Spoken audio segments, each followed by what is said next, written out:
Eshwarappa sir, ಇವತ್ತು FSL report ಎರಡನೇ report ಬಂದಿದೆ.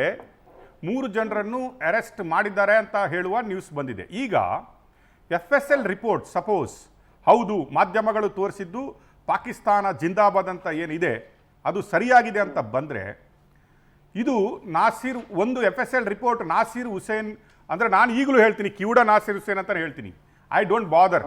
ಓಕೆ, ಅವರ ಮುಖಕ್ಕೆ ಬಡದ ಒಂದು ರಿಪೋರ್ಟ್ ಆದರೆ, ಇನ್ನೊಂದು ನಮ್ಮ ಕರ್ನಾಟಕ ಸರ್ಕಾರಕ್ಕೆ ಅವ್ರು ಹೇಳ್ತಾ ಇದ್ರು ಇದು ಮೀಡಿಯಾಗಳು ಎಲ್ಲ ಸೇರಿಬಿಟ್ಟು ಒಂದು ರಾಷ್ಟ್ರೀಯ ಪಕ್ಷಕ್ಕೆ ಸಪೋರ್ಟ್ ಮಾಡಲಿಕ್ಕಾಗಿ ಕ್ರಿಯೇಟ್ ಮಾಡಿದ ಬ್ಲಂಡರ್ ಅಂತ. What you say on this now? Sir, ಇದು ಕೇವಲ ಮುಸಲ್ಮಾನರು ವೋಟ್ ತಗೋಬೇಕು, ಅವ್ರ ಎಷ್ಟೇ ರಾಷ್ಟ್ರದ್ರೋಹದ ವ್ಯವಸ್ಥೆ ಮಾಡಿದ್ರು ಕೂಡ, ಅವ್ರ ಬಾಂಬ್ ಬ್ಲಾಸ್ಟ್ ಮಾಡ್ಲಿ, ಪಾಕಿಸ್ತಾನ ಜಿಂದಾಬಾದ್ ಅಂತ ಕೂಗ್ಲಿ, ಏನೇ ಮಾಡಿದ್ರು ಕೂಡ ಮುಸಲ್ಮಾನರ ಪರ ನಾವಿದೀವಿ ಅಂತ ತೋರ್ಸಂತ ಕುತಂತ್ರ ಷಡ್ಯಂತ್ರ ರಾಜಕಾರಣ ಇದು. ದೇಶದ್ರೋಹಿ ರಾಜಕಾರಣ. ನೇರವಾಗಿ ಹೇಳ್ಬೇಕು ಅಂದ್ರೆ DK ಶಿವಕುಮಾರ್ ಹೇಳಿದ್ರೆ ನೀವು ಕೇಳಿರ್ಬೋದು, ಇದು ಯಾವುದೇ ಕಾರಣಕ್ಕೂ ಪಾಕಿಸ್ತಾನ ಜಿಂದಾಬಾದ್ ಅಂತ ಕೂಗಿಲ್ಲ, ಬಿಜೆಪಿ ಸೋತಿದ್ದಕ್ಕೋಸ್ಕರ ಮಾಡಿದಂತ ಒಂದು ಕುತಂತ್ರ ಇದು ಅಂತ ಹೇಳಿದ್ರು. ಎಲ್ಲಾ ಟಿವಿ ಮಾಧ್ಯಮರು ನೀವೆಲ್ಲರೂ ಕೂಡ ನಾನು ನಿಮಗೆ ಪವರ್ ಟಿವಿ ಸೇರಿ ನಾನು ಅಭಿನಂದನೆಗಳು ಸಲ್ಲಿಸ್ತೇನೆ. ಸ್ಪಷ್ಟವಾಗಿ ಪಾಕಿಸ್ತಾನ ಜಿಂದಾಬಾದ್ ಅಂತ ಕೂಗಿದ್ದು ಇಡೀ ದೇಶಕ್ಕೆ ಗೊತ್ತಾಗಿ ತೋರಿಸಿದಿರಿ. ಅವ್ರಿಗೆ ಕಾಂಗ್ರೆಸ್ನವ್ರಿಗೆ ಕಿವಿ ಕೇಳೋದಿಲ್ಲ, ಕಣ್ ಕಾಣಲ್ಲ ಅಂತ ಇದ್ರೆ ನಾವೇನ್ ಮಾಡೋದು? FSL ರಿಪೋರ್ಟ್ ಬಂದ್ಮೇಲೂ ಕೂಡ ಇನ್ನು ಅವ್ರು ಏನ್ ರಿಯಾಕ್ಷನ್ ಗೊತ್ತಿಲ್ಲ ನನಗೆ. ಆದ್ರೆ ತುಂಬಾ ಸ್ಪಷ್ಟವಾಗಿರ್ತೀನಿ, ದೇಶದ್ರೋಹಿಗಳ ಪರವಾಗಿ ಹೇಳಿದಕ್ಕೋಸ್ಕರ DK ಶಿವಕುಮಾರ್ ಇರ್ಬೋದು, ಪ್ರಿಯಾಂಕಾ ಖರ್ಗೆ ಇರ್ಬೋದು, ಲಕ್ಷ್ಮೀ ಹೆಬ್ಬಾಳ್ಕರ್ಗೆ ಇರ್ಬೋದು, ನಾವು ಮಾಡಿದ ತಪ್ಪಾಗಿದೆ, ದೇಶದ್ರೋಹಿಗಳ ಪರವಾಗಿ ನಾವು ನಿಂತಿದ್ದ ತಪ್ಪು, ದೇಶದ ಜನರ ಕ್ಷಮೆ ಕೇಳ್ತೀವಿ ಅಂತ ಹೇಳಿದ್ರೆ ಈಗಲೂ ದೇಶದ ಜನ ಅವ್ರಿಗೆ ಕ್ಷಮಿಸ್ಬೋದು. ಅದು ಬಿಟ್ಟು ಟಿವಿನವರು ಬಿಜೆಪಿ ಪರ ಇದ್ದಾರೆ, ಇನ್ನೊಂದು ಪಕ್ಷದ ಪರವಾಗಿದ್ದಾರೆ ಅಂತ ಈ ರೀತಿ ಸುಳ್ಳು ಆರೋಪಗಳು ಹೊಲಿಸಿ ಕೆಟ್ಟ ರಾಜಕಾರಣ ಮಾಡಿರಲ್ಲ, ಇದನ್ನ ಯಾವುದೇ ಕಾರಣಕ್ಕೂ ಕೂಡ ಈ ದೇಶದ ರಾಷ್ಟ್ರಭಕ್ತ ಜನ ಕ್ಷಮಿಸಲ್ಲ. ಅವರಿಗೆ ಸರಿಯಾದ ಉತ್ತರವನ್ನ ಬರುವಂತ ದಿನಗಳು ಕೊಡ್ತಾರೆ. ಸರ್, ಇನ್ನೊಂದು ನಾಸಿರ್ ಹುಸೇನ್ ಒಬ್ಬ ಎರಡನೆಯ ಬಾರಿಗೆ ರಾಜ್ಯಸಭೆಗೆ ಆಯ್ಕೆಯಾಗಿದ್ದಾರೆ. ಅವರ ಎದುರುಗಡೆನೆ ಪಾಕಿಸ್ತಾನ್ ಜಿಂದಾಬಾದ್ ಅಂತ ಕೇಳಲಾಯಿತು. ಪತ್ರಕರ್ತರು ಅಲ್ಲೇ ವಿದಿನ್ ದ ಸ್ಪಾಟ್ ಯಾವ ಸಾಫ್ಟ್ವೇರ್ ಯೂಸ್ ಮಾಡಬೇಕಾಗಿಲ್ಲ, ಯಾವುದು ಮಿಕ್ಸ್ ಮ್ಯಾಚ್ ಮಾಡಬೇಕಾಗಿಲ್ಲ, ಅಲ್ಲೇ ಕೇಳ್ತಾರೆ, ಸರ್ ನಿಮ್ಮ ಎದುರಲ್ಲೇ ನಿಮ್ಮ ಸಂಗಡಿಗರು ಪಾಕಿಸ್ತಾನ್ ಜಿಂದಾಬಾದ್ ಬೋಲೋ ಪಾಕಿಸ್ತಾನ್ ಅಂತ ಹೇಳ್ತಾ ಇದ್ದಾರೆ ಅಂತ ಹೇಳಿದ್ರೆ, ಪತ್ರಕರ್ತರಿಗೆ ನೀನು ಯಾವನೋ ಹೋಗಲ್ಲೋ ಅಂತ ಹೇಳ್ತಾರೆ ಅವರು.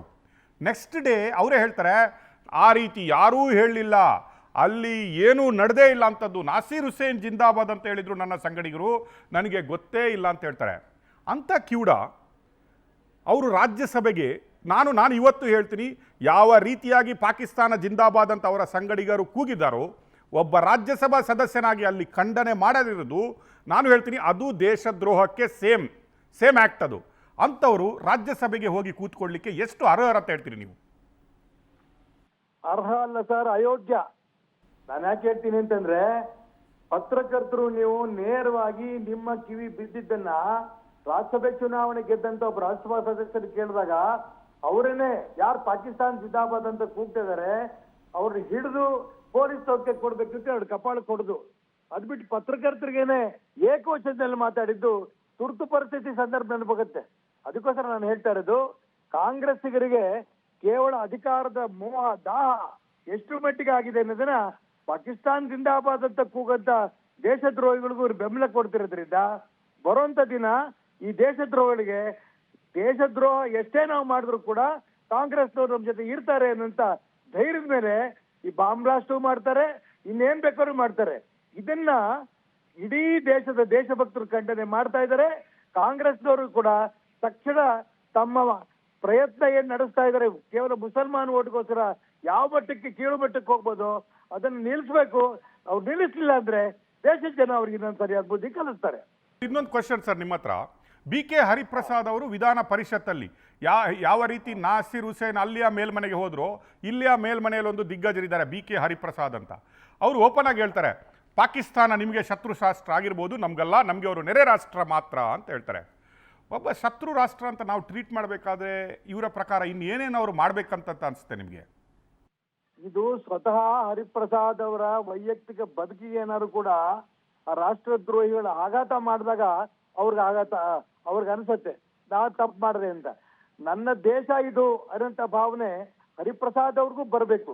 ಪಾಕಿಸ್ತಾನ ಜಿಂದಾಬಾದ್ ಅಂತ ಕೂಗಿದ್ದು ನೆರೆ ರಾಷ್ಟ್ರ ಅಲ್ಲ, ರಾಷ್ಟ್ರ ದ್ರೋಹಿಗಳು ಅನ್ನಂತ ಭಾವನೆ ಹರಿಪ್ರಸಾದ್ ಅವರಿಗೆ ಎಲ್ಲಿ ತನಕ ಅಂತವ್ರಿಗೆ ಬರಲ್ವೋ ಅಲ್ಲಿ ತನಕ ಈ ರೀತಿ ಸಮಸ್ಯೆ ವೈಯಕ್ತಿಕವಾಗಿ ಅವ್ರು ಅನುಭವಿಸ್ಲಿ ಬಿಡಿ, ಇವತ್ತಿನ ನಾಳೆ ಅವ್ರಿಗೂ ಗೊತ್ತಾಗುತ್ತೆ.